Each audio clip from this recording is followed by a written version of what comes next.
President who cast a veto to the defense bill, but he signed the so-called COVID relief bill.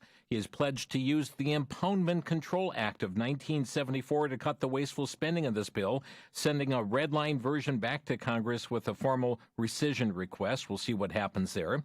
We've got Congress again voting on more funds for the American people. Then there's the Georgia election coming up on Tuesday, the certification in Congress on Wednesday regarding the electoral vote and whether there will be a showdown or not. We've got Rudy Giuliani over Christmas saying that election fraud-related issues will blow up after Christmas. Bad choice of words, my opinion, with considerable movement happening in various battleground states. And all of this front and center is the happenings going on. But there are other matters also looming which may not be so front and center, but are just around the corner should a Biden administration come into being. We've already warned you and conducted a full program on a plan by secular Democrats of America, which is a direct assault on your religious liberty, their plan for a Biden-Harris administration. The landscape of our nation would never be the same if their agenda is carried out. We've also informed you regarding the Human Rights Campaign and their agenda should a Biden administration take over and their push for LGBTQ plus indoctrination, acceptance, and promotion, along with the so-called non-discrimination with such things as the so-called Equality Act. This agenda is out there. But there's another agenda you need to know about should a Biden-Harris administration come into being, and it's an Islamic agenda. An agenda recently put out by CARE, the Council of American Islamic Relations, on what they call restoring the rights of American Muslims and advancing justice for all Americans.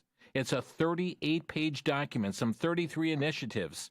Well, joining me today regarding this push upon a Biden-Harris administration, we welcome back Shahram Hadian. Shahram is a former Muslim from Iran, came to the States in 1978, committed his life to Jesus Christ, started the TIL Project, the Truth and Love Project that exposes the true goal of Islam, the threat of Sharia in America.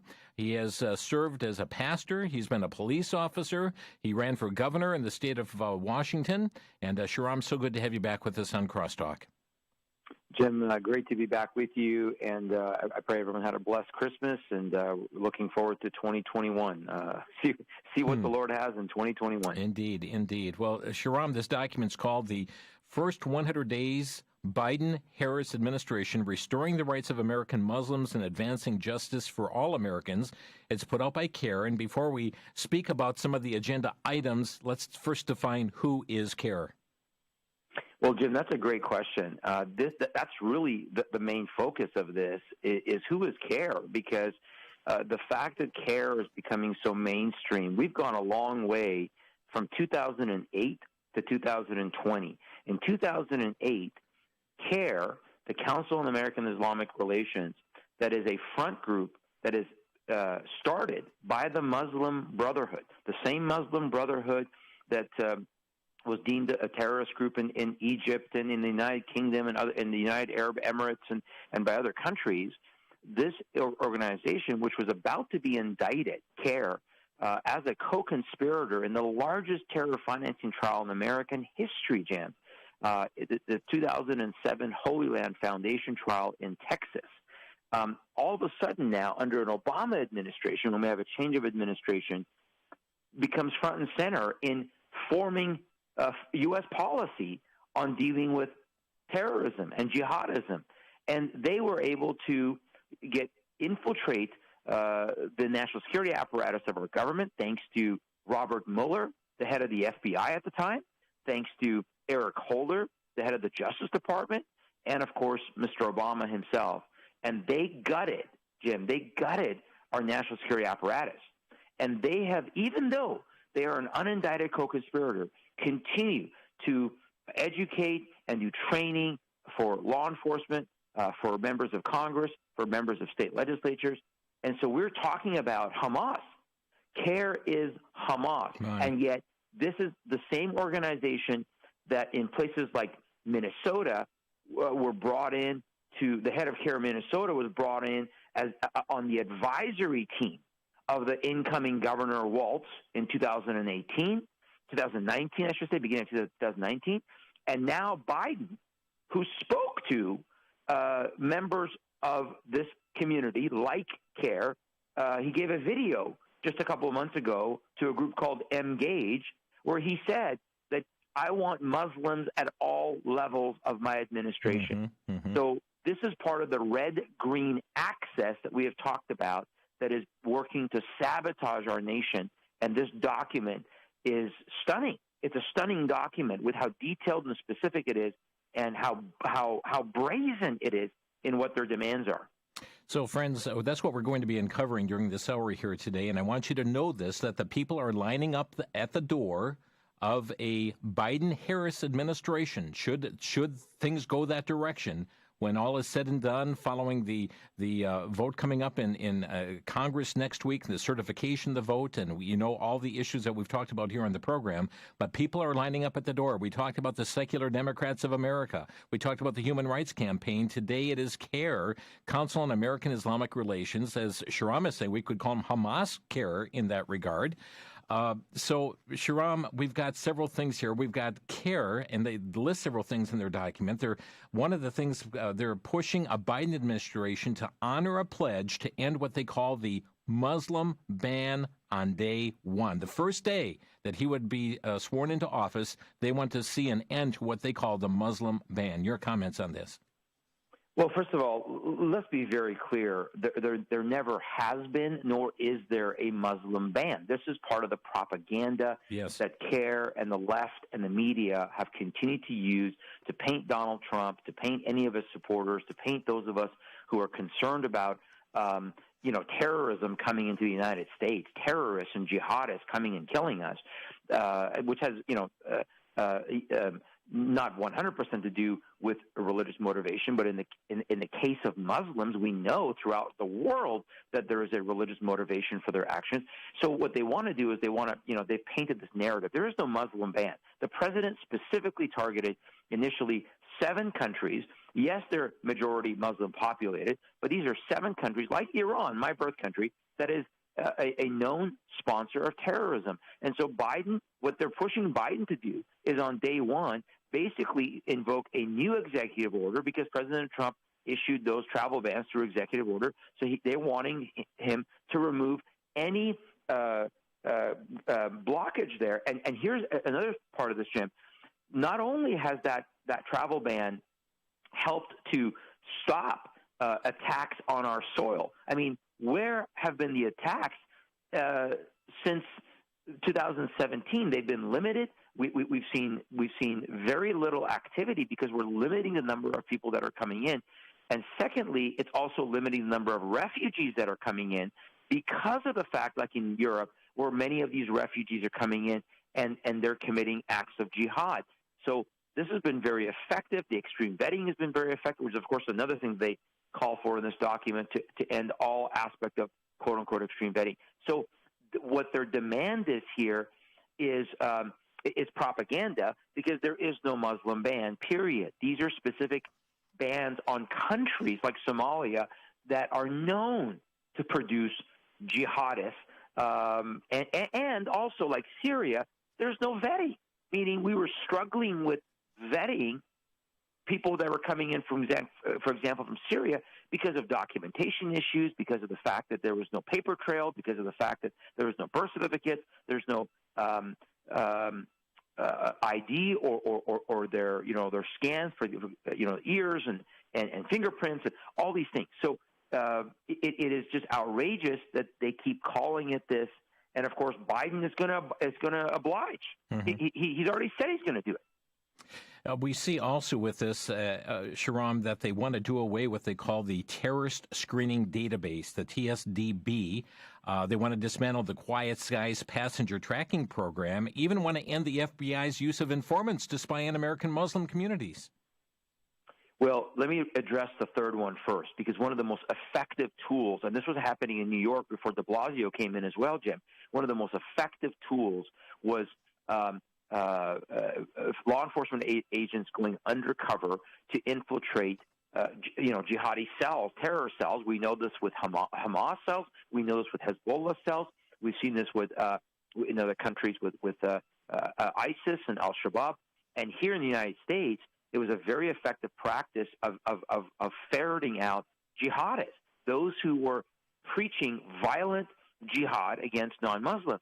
Well, since that has been changed in New York and done away with, you're going to see actually more radicalization in the mosques, because that was keeping the mosques from radicalizing individual, particularly young men. And CARE wants to do away with that, which is very dangerous, and the left will oblige. Then they want to do away with what they call Trump has set up called the Targeted Violence and Terrorism Prevention Memorandum from the Department of Homeland Security. And the reason the TVTP was important is because under Obama, there was something called countering violent extremism. And the violent extremism narrative was basically trying to paint the picture that it wasn't jihad that was a problem. It wasn't Islam that was a problem. It was white supremacists. Yes. It was right-wing, neo-Nazis and right-wing extremists who their definition of a right-wing extremist is you and I and the majority of the crosstalk audience.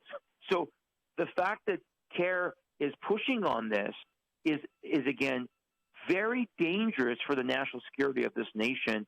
And then, by the way, the Quiet Skies, this was a very effective program in making our airline travel safer, and they want to do away with that when you have at least 100 people that are on the no-fly list and are on the, I should say, sorry, I apologize, on the terror watch list, Jim, over 100 people that are working at airports, Muslims who are on the terror watch list who are working at airports. These are the kind of things they want to do away with, which would fundamentally put the United States and American citizens at risk of further jihadi attacks. It's very interesting because they say that this watch listing system, they say, has demonized and stigmatized the Muslim community, and they also do not want this watch list to go out to other countries. I mean, they want to get away totally from this watch list.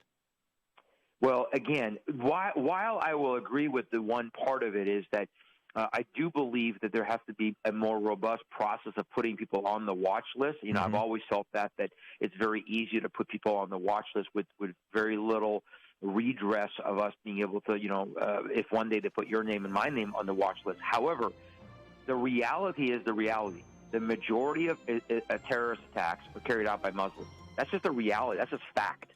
And so we have to have measures in place to be able to keep an eye on those who would cause problems. And the Muslim community should do more to police their own people. We're going to take a quick break here. Shahram Hadian is our guest. We're talking about the Islamic agenda, the first 100 days under a Biden administration. We'll be right back. Back to Genesis with Dr. John Morris, president of the Institute for Creation Research. Dr. Morris, did plants evolve? Chris, according to evolution, both plants and animals evolved from an original single-cell organism which itself came from non-living chemicals. If you look in a book on plant evolution, you'll see many references to plants changing into other types. But when you look for the evidence, you'll be disappointed. Now, there is a lot of evidence that plants have varied over the years, but did they evolve from something else? We have lots of different kinds of algae and ferns and flowering plants, but no clue that any of these basic categories evolved from another. Each were created separately, just like it says in Scripture. In Genesis, we read that God created each basic type after their kind, not by changing one kind into another. Face it, Chris, evolution didn't happen. Now creation, that happened. And we read about that when we go back to Genesis. Thanks, Dr. Morris. This is Chris O'Brien. Thanks for tuning in.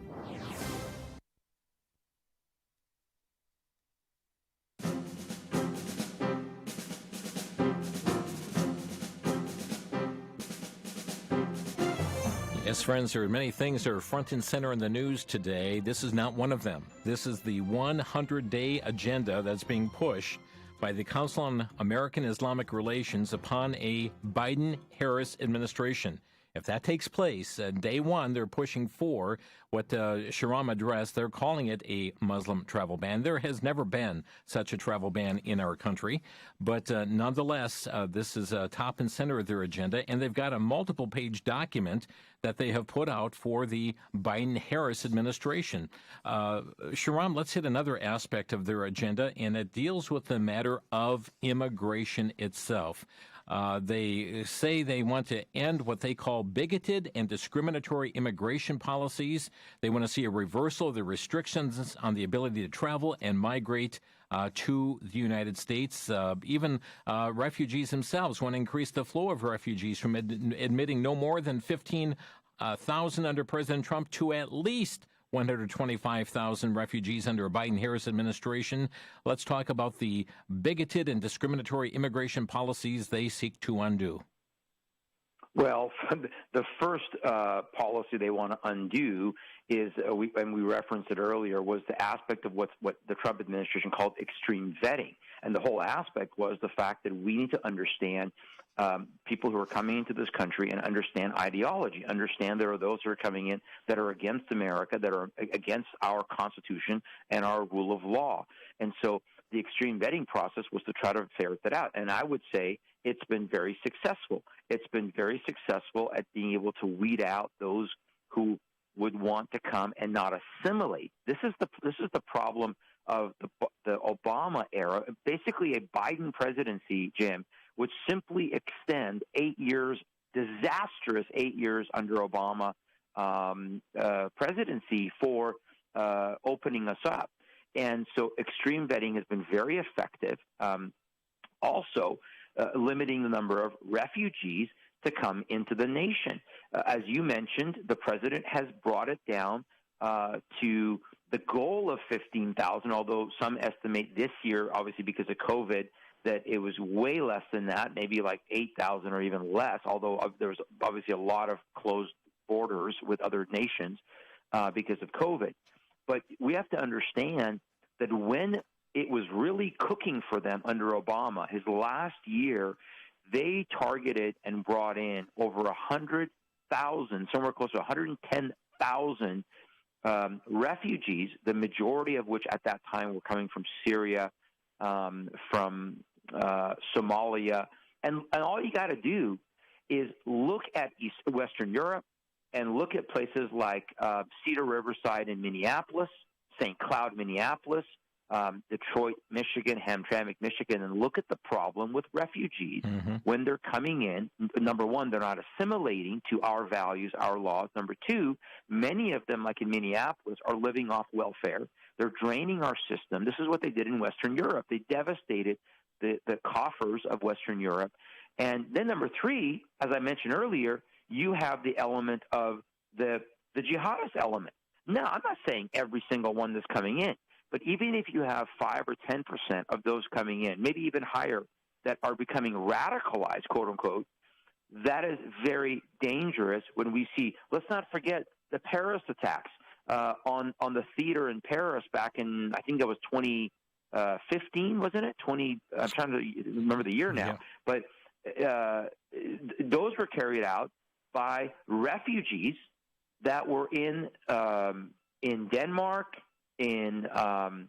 obviously coming across in France. This is very problematic, and it's no surprise that CARE would push on a Biden-Harris administration to say, let's revert back and even go higher, even bring in more when we are already decimated in this nation with our economy and with what's going on. It is going to just create us into an absolute welfare system, total socialism, communism, and that's why you see CARE and the Muslim Brotherhood supporting the open socialists and Marxists and communists who are in our government now. We also have with that the what they want to halt the detention of asylum seekers. Now, we know through past reports that there would be a word that many would quickly learn. It's the word asylum, coming across the board, asylum. And under previous administration, they would be released in society, come on back, and, we're going to hear more of your case. But under a Trump administration, they've had detention center. You're going to wait until these hearings come up. We're going to make determination for that. And this is something that CARE is calling for, to halt these detentions and just allow asylum seekers to have free reign, throughout the country.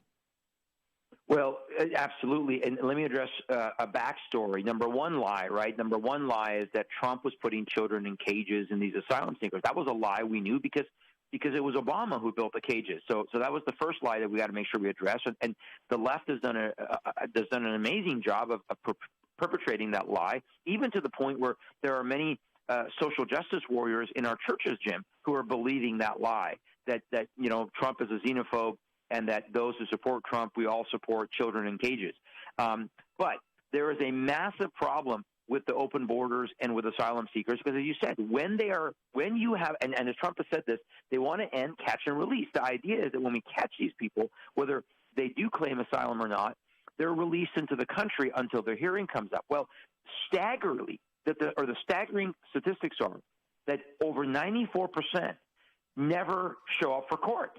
So when they have the hearings, the majority of those that are released never show up for their court cases, meaning what?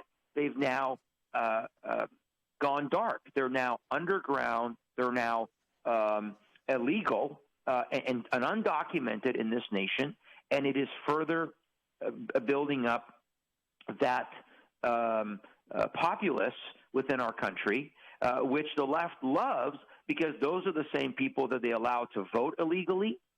Those are the same people that in the COVID Relief Act are getting more money. Did you see that the other day? That they're actually they qualify for more money than the $600 that we would qualify for. They qualify for $1,800 because of the loopholes.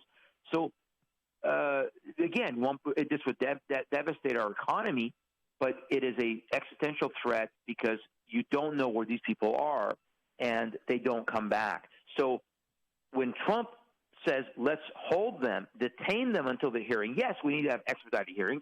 I think that I've agreed that we need to have more immigration judges and expedited hearings, but they must hold on to them, because the reality is the majority will never show up for their hearing, will never be accountable, and now you're perpetuating an illegal, unlawful class in this country, which law-abiding citizens abhor, the left would love.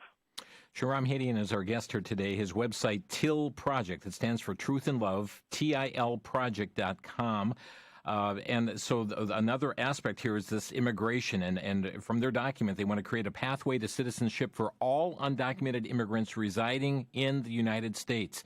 We're going to move on to another area, though. And Shahram, you've got a police background as well. One of the part of the 100-day agenda here is countering what they call racism in policing. And they remove discriminatory loopholes and federal guidance regarding the use of racial and religious profiling by federal law enforcement agencies. What about this aspect of policing? Well, let's be very clear what they're saying. So CARE has been very opportunistic, right? Because we saw them marching on the streets after George Floyd's murder. And it was a murder. I think we all agree that was unlawful, what the police officer did. And I would never dispute that as a former police officer. But they have been very good at working off the back of this racial division. The Muslim community, the Islamic movement in America, has perpetuated and widened the racial gap because they joined with Black Lives Matter. 2015, Nihad Awad, the head of CARE, said famously, Black Lives Matter is now our campaign. Their agenda is our agenda. So it's their cause is our cause. So what they're saying, in essence, let's be very clear what they're really saying. They're saying we don't want any profiling of Muslims. In my opinion, the Muslim Brotherhood CARE would care less about black people, because they're seeing it as an agenda item. They're seeing it as a pathway to get what they want. So if you remove the ability of law enforcement to go after those, because what did I say earlier, Jim? Law enforcement, and when I've done counterterrorism training, when I've worked with people in the FBI and Joint Terrorism Task Force, the majority of terrorism cases in the United States, the overwhelming majority, unfortunately, are Muslims. That's just a reality. So think about now if law enforcement says, I don't have a right to look at a Muslim suspect simply because they're Muslim. Simply because they're Muslim, I'm prohibited from considering them because of ideology, because of their beliefs, because of what mosque they attend, or who they associate with. Yet we could, do this with white American Christians. If you're a white American Christian and you associate with other patriots, you're now a white supremacist. You're now a domestic terrorist. You're now a Christian supremacist. So law enforcement is being trained, the FBI is being trained under this diversity training that CARE is responsible for, to target and go after white Christian America, particularly if you're a white Christian male. But if you're Muslim, So in my opinion, they're simply just freeloading off the back of the whole racial, the black race issue to get their agenda, and it's despicable. It's sickening, and it's, again, extremely dangerous to our national security. We could actually go through each of these points and spend much more time, but friends, we're trying to give you an overview. And another part of this agenda, the 100-day agenda from CARE to a Biden-Harris administration, is to what they call defending constitutional rights in schools, workplace, and elsewhere, demanding the ability for all Americans the right to boycott without government interference. Shrum, I thought at first that's kind of funny, the right to boycott, but is this an attempt then to push BDS against Israel, the boycott, divest, and sanction? Bingo, you got it. That's exactly right. There are two things. One is to push the BDS movement even in elementary schools, and two, if you notice in the document, they also focus the fact that they want no restrictions on Palestinian groups, particularly on college campuses. We know that one of the places that the BDS movement festers and really, feeds is on college campuses. This is where pro-Hamas, again, let's go back to this. CARE is Hamas. Hamas is a terrorist organization. Hamas is Gaza. Hamas is what we know Hamas to be. And so CARE has openly advocated for support of Hamas. They will not denounce Hamas. And so they support pro-Palestinian groups that are really Hamas on college campuses and across, even as I said, it's now trickling down into elementary schools. So, Jim, you're going to see, if this agenda is successful, you're going to see an absolute rise of anti-Semitism. Already it's high. Already the FBI, and let's be very clear, too, the Muslim Brotherhood and CARE, they play victims better than, they should win an Academy Award, an Oscar, for how well they play the victim in this country about their supposed persecution. Well, I tell you what, we're going to come back with that point. Shahram Hadian is our guest. A quick 60-second break. We're discussing the first 100 days agenda. It's being put upon the Biden-Harris administration by the Council on American Islamic Relations. We'll be right back. High in the Swiss Alps, Lucian, a lonely, frightened 13-year-old, is overtaken by catastrophic events as he causes little Danny to fall off of a cliff.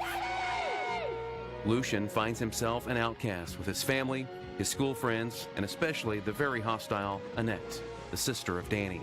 Danny, I've told you not to talk to Lucien. He'll only hurt you again. Bitterness and anger set in. As Lucian finds solitude in the nearby woods, he comes across a woodcarver who helps him find the peace he was looking for that not only changes his life, but that of others as well. You may be able to run away from the village, but you can't run away from yourself. Treasures of the Snow quickly captures the heart. It's a story of friendship, forgiveness, and redemption. Treasures of the Snow is available on DVD for a donation of $16 or more by calling VCY America at 1-800-729-9829. That's 1-800-729-9829.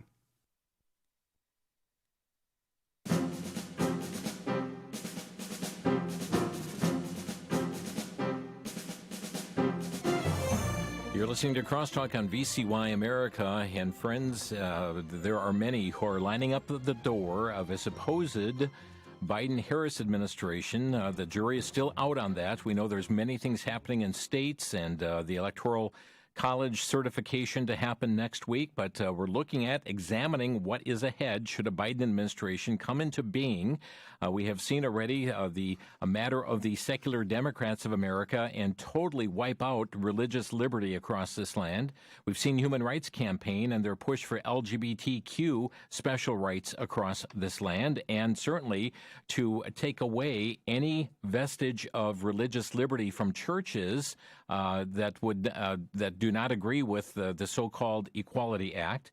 Today we're looking at the first 100 days as being pushed by CARE, the Council on American Islamic Relations, Hamas CARE, as it relates to their wish list. I shouldn't say wish list, their demand list of a Biden administration as well. Shahram Hadian is our guest. Shahram is a former Muslim. He knows from whence he speaks. And we're going through, just in part, this multiple-page document that has been released recently pushing for these very aspects. Shahram, we were talking about the whole aspect of the BDS movement against Israel. You were commenting here just before the break about the anti-Semitism increase and you said that there could be an Academy Award given by to groups like CARE for trying to tout that their numbers are going up. Hate crimes against Muslims here across the land. Well, facts are a stubborn thing, and so let's deal with facts. And the facts are that other than right after 9/11, where there was a small spike in what the FBI calls religious violence or hate crimes that were religiously motivated, there has not been a spike. And for Muslims, the spike has been against Jews.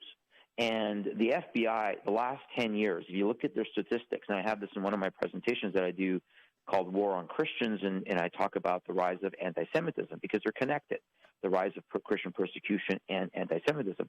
Jim, I talk about the FBI's own statistics, that the statistical average for the last 10 years is 61%. 61% of all religiously motivated hate crimes are against Jews. And in 2019, we saw that number increase globally, other than in Iran, across the Middle East and in the United States. So now, if you get rid of the BDS, the anti-BDS movement, meaning if they're able to openly boycott and push for corporation. I mean, we saw what Black Lives Matter can do with corporations, right? We saw that when corporations jump on board with Black Lives Matter, they'll rapidly, overnight, transform the culture. Right. Guess what they do? What they can do if CARE can get the BDS movement, the boycott, the divestment and sanctions movement really rolling. And again, I said earlier, it starts on the college campuses. It starts, and now they're trying to teach, just like they're trying to teach Black Lives Matter curriculum in the schools. They're going to teach this BDS curriculum in the schools. That's ultimately what they're pushing for.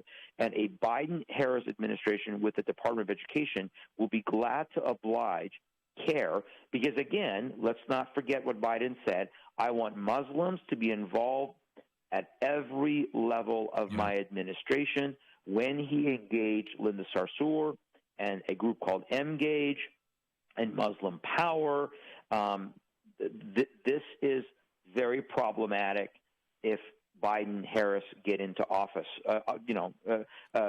Election fraud aside, it's very problematic. Shahram, I'm looking at this document, and they seem to speak out against Saudi Arabia. Why is that? Well, this is a very interesting thing. It caught my attention because for several years now, probably for the last 2-3 years, we've been witnessing that there is a shift in the Muslim power in the Muslim world. We know Iran, of course, is positioning itself to be the Shia Muslim power. And they are actively working to undermine our election. I think it's going to be very clear, Lord willing, when this evidence comes out, that Iran was part of the infiltration and the interference against our election, as was China, as was Russia. I think that will be proven out. China is a no-brainer. We know that with their purchasing $400 million of the Dominion voting system in October. However, Turkey potentially is also part of that because of their connections to Venezuela. And Turkey is now really the seat of the Muslim Brotherhood. The Muslim Brotherhood is really being operated from Turkey, no longer from Saudi. and the Iranians are working against the Saudis. Because what do you see happening in Saudi, Jim? What do you see happening in United Arab Emirates, in that part of the Muslim world, in the Arab world? They're now making alliances with Israel. Yes, sir. They're now coming. Sorry, go ahead. You said, yes, sir. I was agreeing with you. Yeah. So as that's happening, there is this shift and this division happening in the Muslim world because, of course, CAIR is pro-Hamas. CAIR is pro-Palestinian. And so they have to be seen as the ones who are battling Israel as the oppressors, as the apartheid nation, as the little Satan, as Iran calls them. So I think it's interesting that they want the United States military and their advisors to disengage from Yemen and from Saudi and United Arab Emirates. And let's not forget, I said earlier, United Arab Emirates labeled the Muslim Brotherhood as a terrorist organization. Mm-hmm. So there is a rift here, which is a very interesting rift. Let's pray that this rift is the beginning of the fall of ultimately this Islamic coalition globally that has gained steam over the last 30, 40 years. Shahram Hadian with us here today. Shahram, you've referenced a couple of times a pledge that was really made by Joe Biden as he was running about including Muslims at every level of the administration. And when we look at this 100-day push, within the first 100 days of a Biden-Harris administration, they are saying they want to build a more inclusive representation of American Muslims in the federal government. Here's what they say: to embrace, hire, work with, and consider policy advice from American Muslims and Muslim community organizations. How do you like those words? Embrace, hire, and work with. Well, yeah, it's all code for Muslim power. That's why I just mentioned that group.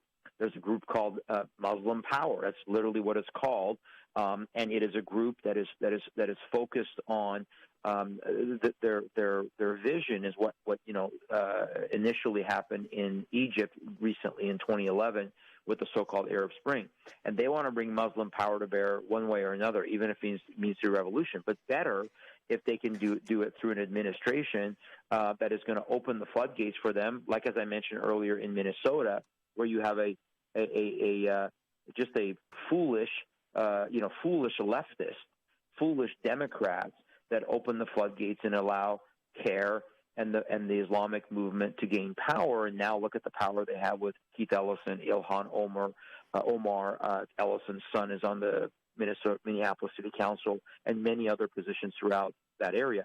So what it's really saying is, we want Muslim power. We want Muslims who are going to be hired. So it's not about the right candidate. It's not about the best qualified candidate. No.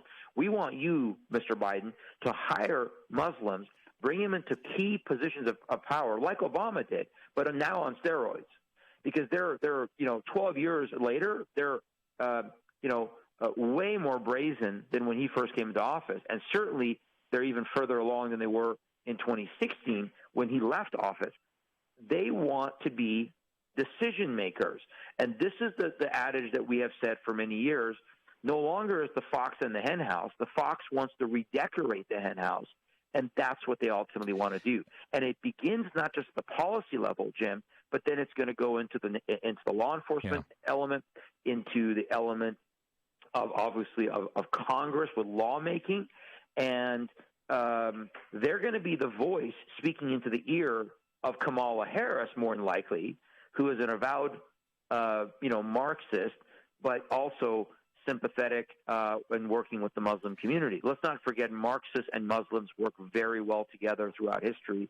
I saw this firsthand in Iran. Folks, and understand this. I mean, this document is even calling for the removal of roadblocks for security clearances. Shahram, here's point number 25, to overhaul existing vetting practices that rely on alt-right and Islamophobic online resources on American Muslims and remove additional roadblocks and security clearances for Muslim candidates for positions in government. Get rid of those roadblocks, remove that vetting process. They need to have security clearances.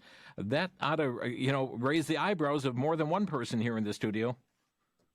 Well, absolutely. I mean, this is. I mean, I'm not trying to be fear mongering. This is terrifying.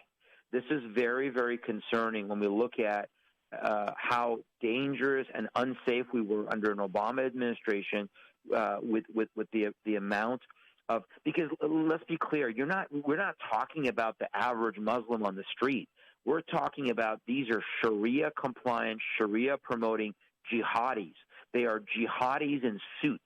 Khair, Nihad Awad, Linda Sarsour, Rashida Tlaib, and all of the other lower level individuals they have running the Muslim Brotherhood groups like Mgage, like the Muslim American Society, and the group that why is it's escaping me? It'll come back to me in a minute. Anyway, the groups that are working at the federal level, at the state level, it should be very, very, very concerning that they want to remove all barriers to the checks and balances. The reality is the reality. The danger of attacks, the danger of sedition. When you have Sharia promoting jihadis, what they want is to come into the U.S. government and systematically change all policies and procedures so that they can impose Sharia law. That's the reality. That's where we're going. And now we've seen that in Canada. We've seen that in Australia. We're seeing that in New Zealand. My Lord, look what's happening in New Zealand with the infiltration there. We've seen that obviously in Western Europe. So this is not something that is speculative, Jim. We know this is what their agenda is. Friends. Ultimately, Sharia governance, starting at the local level. And here's a prediction that I've made. And this is just only my opinion. It doesn't reflect VCY or you, just my opinion. But I believe after 4 years, if Biden gets in, Biden-Harris administration, after 4 years, this type of group like CARE, they will declare America the upper house of Islam, not just Minnesota or Michigan, but America the upper house of Islam. That's how much inroads I think they'll have in the next 4 years. And that's why people who are saying, oh, well, we lost 2020, oh, well, whatever, which we didn't lose. I don't believe we lost 2020. But those are saying that, oh, well, you'll have 2024. Jim, I don't think we'll recognize this nation in 2024 if we don't push back against this stuff now. Shahram Hadian, our guest here today on Crosstalk. Our telephone number, 800-733-9829. Time is limited, so a brief comment or a question that you might have for Shahram Hadian, 800-733-9829. We're discussing a document that has come out recently called The First 100 Days, Biden-Harris Administration, Restoring the Rights of American Muslims and Advancing Justice for All Americans. And, folks, this gets into what I believe is an area 2, point 23, dealing with Sharia finance. There is a point, item number 32, is dealing with opposing what they call Israel's illegal occupation of Palestinian territories. I mean, target against Israel. But I know our time is limited here. We're going to take a break. We'll come back to your phone calls for the final segment here today on Crosstalk. Back in a minute here on the VCY America Network. Shahram Hadian with us. His website, tilproject.com. You're listening to Crosstalk.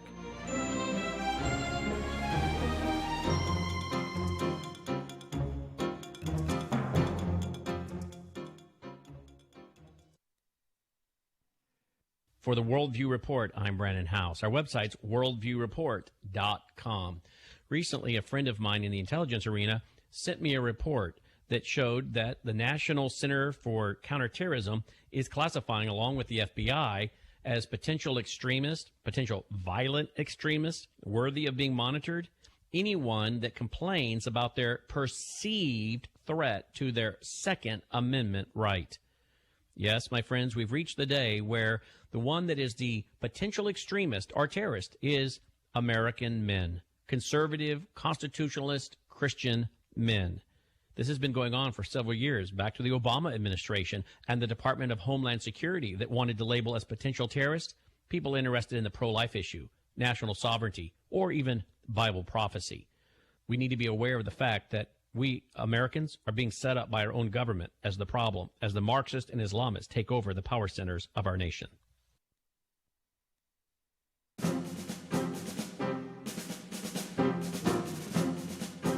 Shahram Hadian is our guest, and friends, I know we've taken a lot of time to get out information. There's more. We've run out of time. We want you to have a segment as well here on the program, so we're asking if you have a comment, keep it very brief. If you have a question, get right to your point, and Shahram will address it here today on Crosstalk.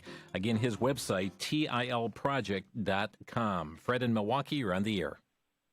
Yes, I wanted to let you folks know that Islam can be defeated by studying the false history of Islam and then sharing it and publishing it through the ministries in America and around the world. It's all documented by Jay Green, Jaygreen, Islam, and he's been at it about 50 years, and it's all documented with a bunch of people and foreign language studiers and so on. Okay, any thoughts, Shahram, about exposing the history of Islam?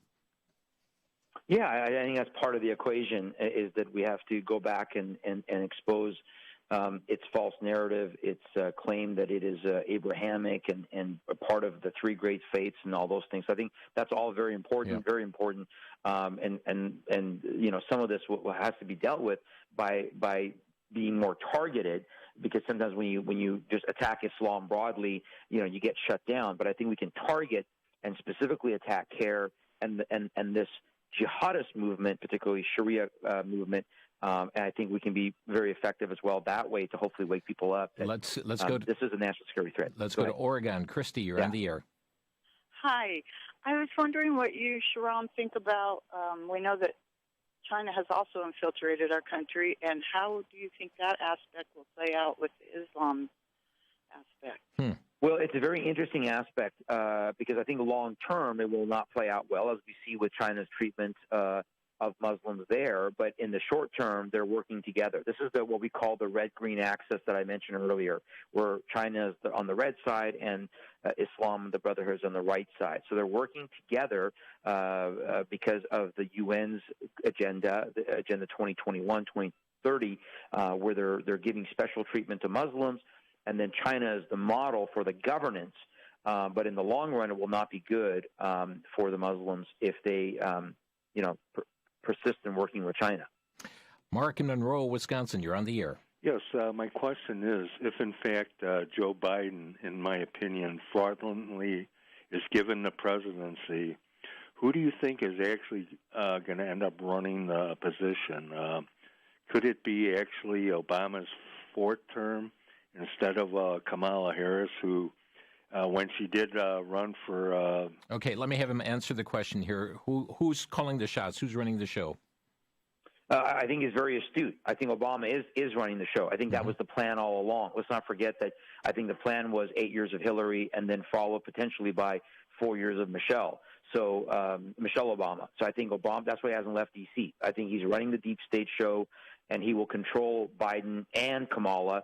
I think there's too much on them, and he'll control them, and that's ultimately who will run the show at the U.S. level, not precluding those who are of the globalist level of that. Mark, but thanks. Obama has not left. He's still running things. Thanks for the call here. And I know because time is short, we're going quickly and taking your questions and comments. Jan, Upper Michigan, you're on the air. Hi, yes, thank you. I would have a question. Can't the liberal left see that when the upper house gets into play and they want to declare Sharia, the Muslims, they think they have their number. And then people in the left who got them in are of no value to them.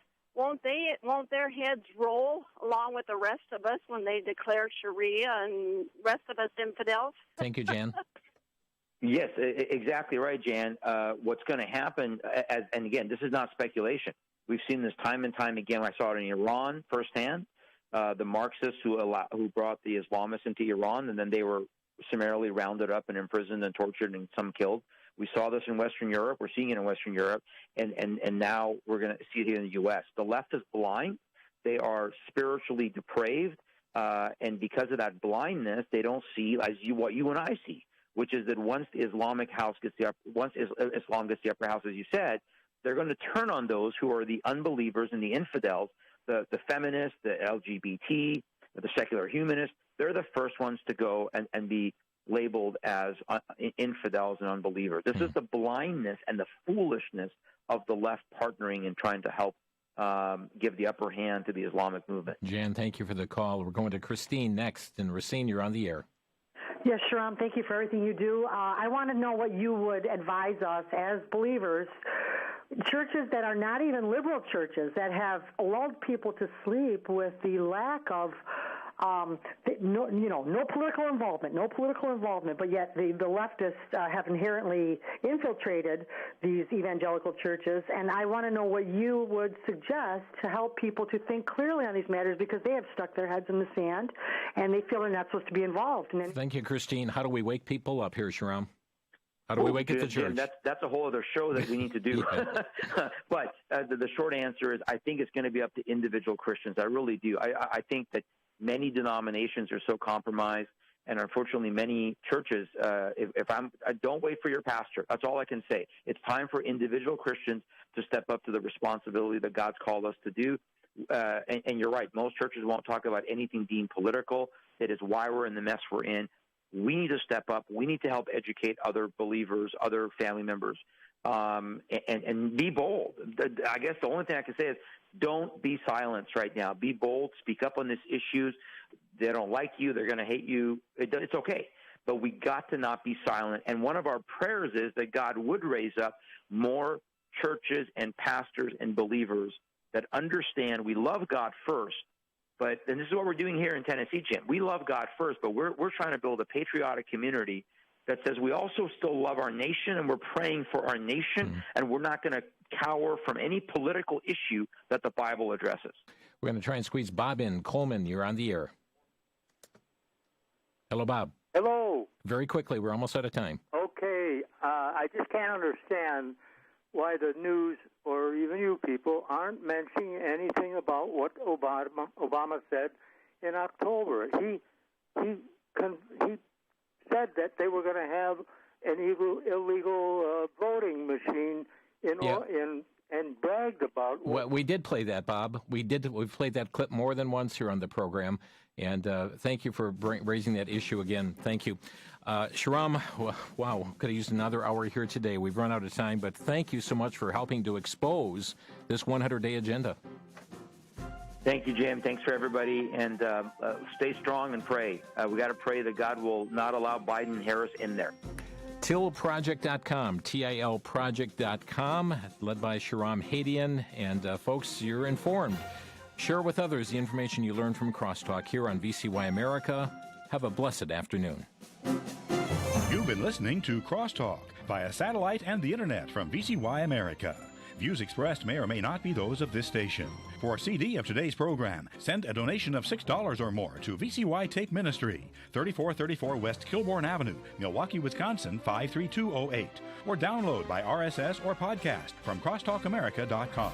And join us again for Crosstalk.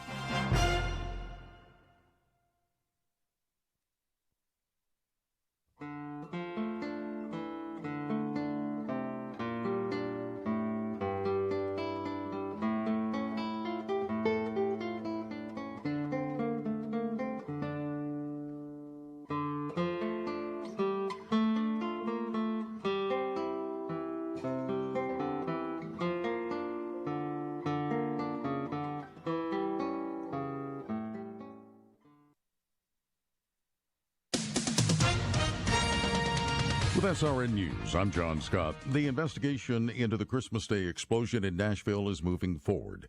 At a news conference on Zoom, Tennessee Bureau of Investigation Director David Roush says Anthony Quinn Warner had not been on their radar. He was not someone that was that was identified as a person of interest for the Bureau, and so we were not familiar with this individual until this incident. Roush says they're working on the motive behind the blast that injured 3 people and caused building damage downtown. Our agents specifically are questioning neighbors and around family members, trying to get some history as best we can. A neighbor of 63-year-old Anthony Quinn Warner says the bombing suspect said, "Nashville and the world is, quote, never going to forget me."